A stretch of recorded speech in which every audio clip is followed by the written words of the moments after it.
we do in life echoes in eternity. Yeah. Well, this is James Laid Out, and my guest today is Dr. John Patterson, a good friend, my doctor. I'm always bothering him, asking for advice, and he's just always been there for me, and I think he's just a really good guest to educate us on health. Okay, well, hi, my name is Dr. John Patterson. I'm a family physician. I have a private practice. I was doing hospital for 10 years. I'm not doing hospital anymore. And I know James for about 6-7 years. Mm-hmm. Yes, since even before he was a registered nurse. It's nice. What made you decide to become a doctor, and what put you on this path? Well, my mother is a doctor, so ever since I was very little, I've seen her, the way she works, how she will take care of her patients, how some patients are very, very grateful. And I actually was never exposed to any other careers, and I always thought about myself becoming a doctor when I, became of age. Wow. Mm-hmm. So, and then you've been in the hospital. I think you've done, what other places have you worked? Well, I worked for a community clinic for a year right after I finished my residency training. Then after that, I opened up my practice, which is in South Plainfield and Pebble Hills. And I was doing also hospital, mostly at Sierra Providence East Campus. And I did that for about 12 years, I believe. And then right now I'm focusing on my clinic only. And then with all these places you worked in, you've been in the El Paso community for so long, what is the population or disease that you see the most of? Well, most of us are Hispanic, and also our diet influences our comorbidities here in El Paso. Hispanics, we have a lot of risks for developing diabetes, hypertension, high cholesterol, and of course our dietary choices influence that. So not only Hispanics, but all races, we can see all those conditions, which are the most common conditions here in El Paso, and obesity, of course. And I think it has a lot to do with our culture, because it's always a fat baby is a healthy baby. We always want, it's kind of, it says as Hispanics, oh, you're está flaco, or you eat more. No, you look sick, mm-hmm. And I think it's that culture is we don't want you to get thin. Yes, and our grandparents always say if you look thin, which it's not going to be a bad thing, and you're fit and your BMI is normal, they say that you're very, very skinny, and they want you to eat more, definitely.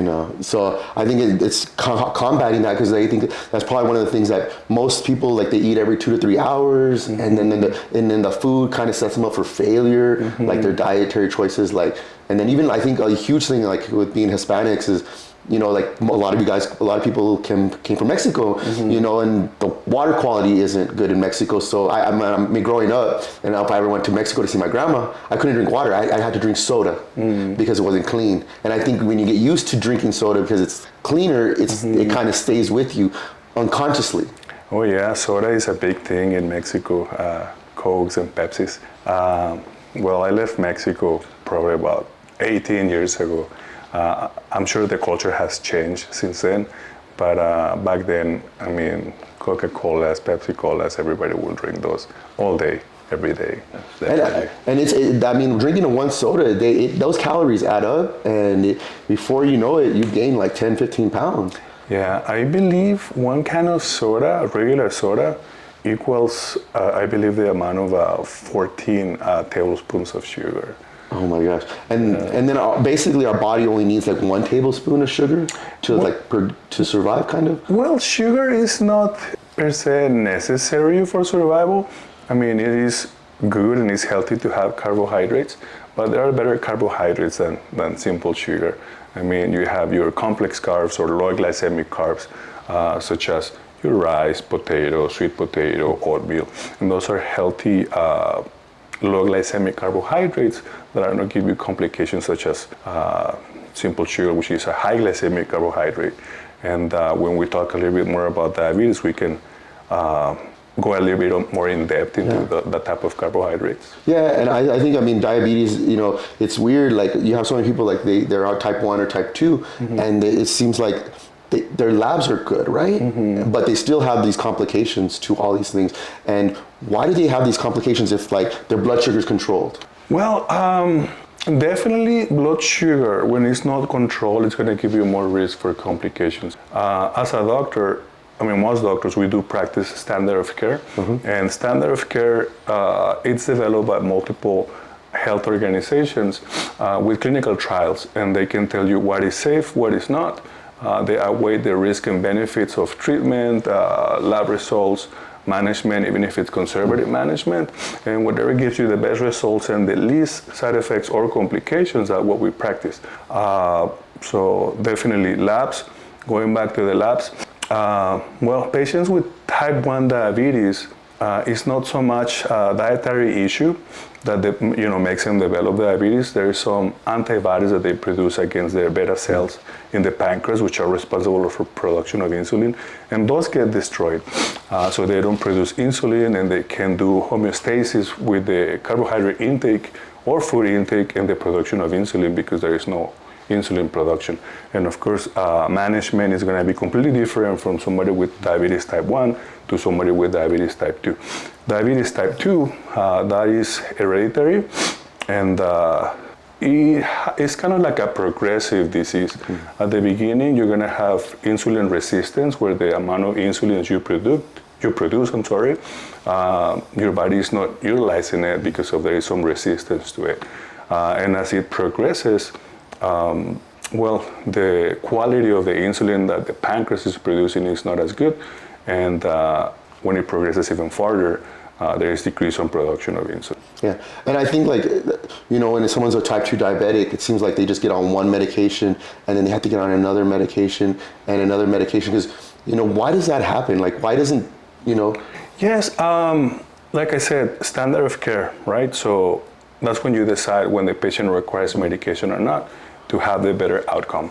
Complications of diabetes are going to be strokes, heart attacks, of course, renal failure, retinal disease, diabetic retinopathy, which can cause blindness, then decreased blood flow to your limbs, which can cause gangrene, amputations, etc. So all those complications are because there is a decreased blood flow to an end organ, any of those organs that I mentioned. And what happens with diabetes is that you start to develop a plaque in your arteries, at the beginning the small arteries, and then the blood flow is decreased and there is more risk for a little blood clot to clog that artery, so there is not more blood flow to that end organ, and that's when you have either a stroke or a heart attack, etc.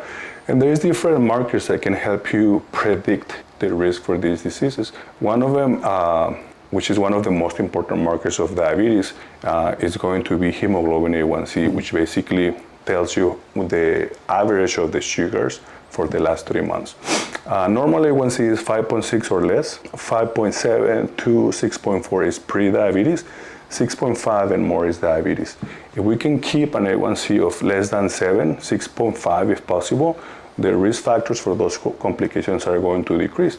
Another way to decrease the risks is by, if a patient is diabetic and they have normal cholesterol, a statin, which is a cholesterol medication, is going to decrease the risk for cardiovascular disease, strokes and heart attacks by 18%. So that's another standard of care. And of course, keeping a blood pressure that is normal parameters. And I think when you bring up blood pressure, and I think it's like, I do dialysis, and I think getting your blood pressure checked, it's such an easy thing to do. You can go to Walmart and buy one of those blood pressure cups, and I think it's very important because it's the consistent high blood pressure that causes the damage. Definitely. And so I guess the patients that probably do best with you are the ones that come in with like the books and like all that stuff. This is my blood pressure, this is my blood sugar, and then you're able to help them more. Definitely. I mean, there is patients that are very, very involved in their care, in their health, and those are the ones that do better at preventing these complications. There is patients that we try to educate them and we ask for their help.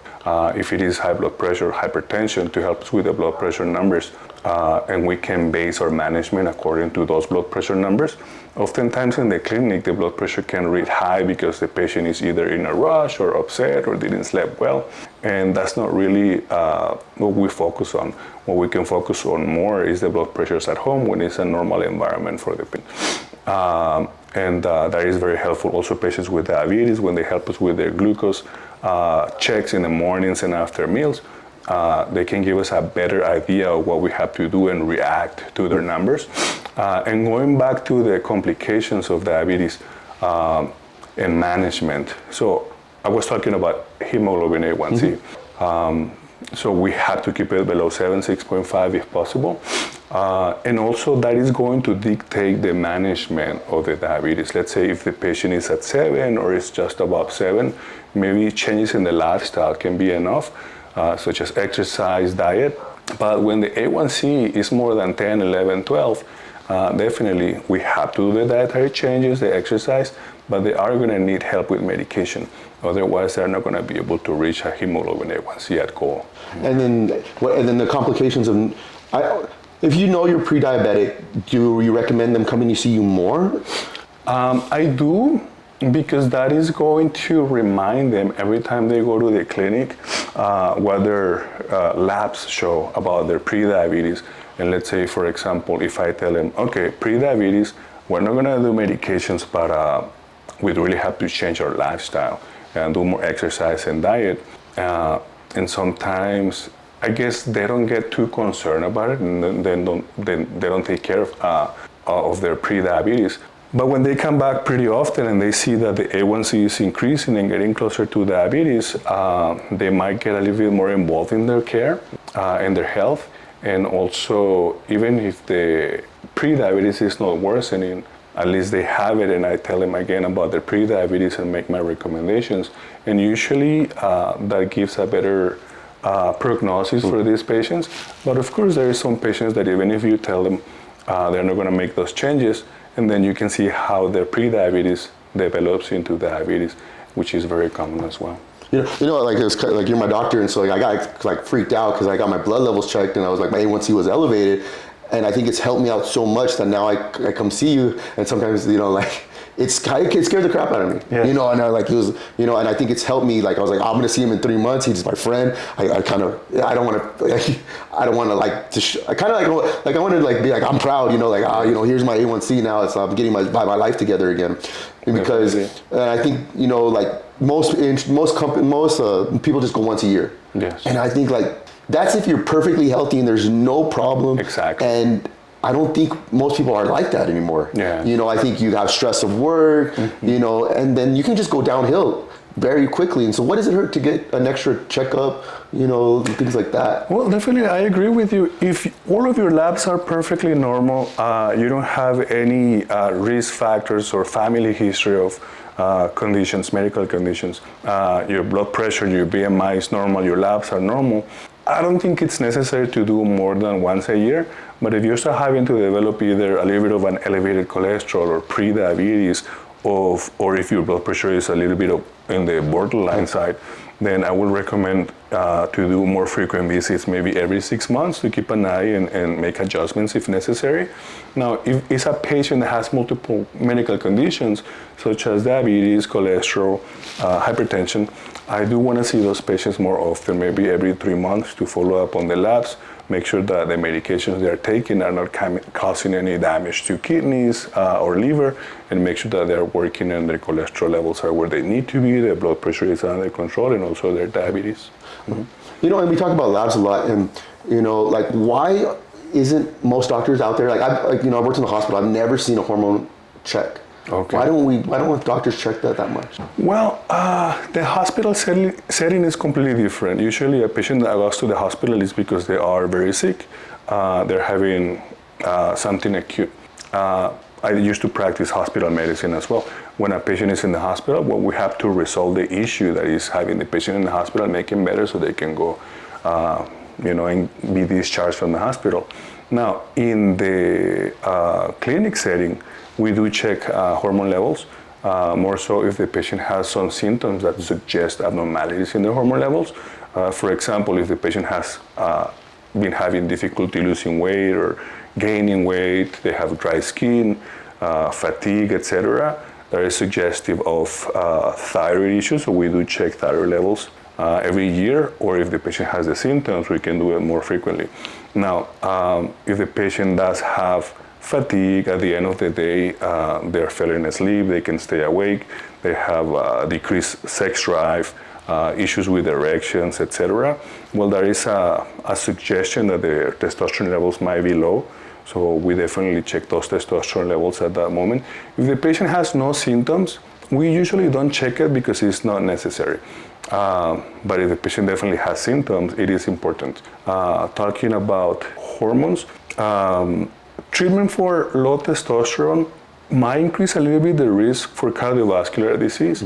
So if the patient has no symptoms, even if they have low testosterone, but they are active, they have good sex drive, erections are normal, I'm going to suggest against treatment because they're not going to get any benefit and they're going to get the risks. Now, if the patient definitely has symptoms of low testosterone and they do have these issues, which they're fatigue, decreased sex drive, etc., they're going to benefit greatly from testosterone replacement therapy. Of course, if we keep them at physiological levels, never more, because having more testosterone than normal can also give you risk factors. And again, we always weigh the risk versus benefits when we treat. That is standard of care. And when you have somebody on treatment for testosterone replacement therapy and their testosterone levels are above normal, they're going to feel great and they're going to like it, but they're going to have risk for definitely prostate disease, kidney disease, cardiovascular disease, and we want to minimize those risks.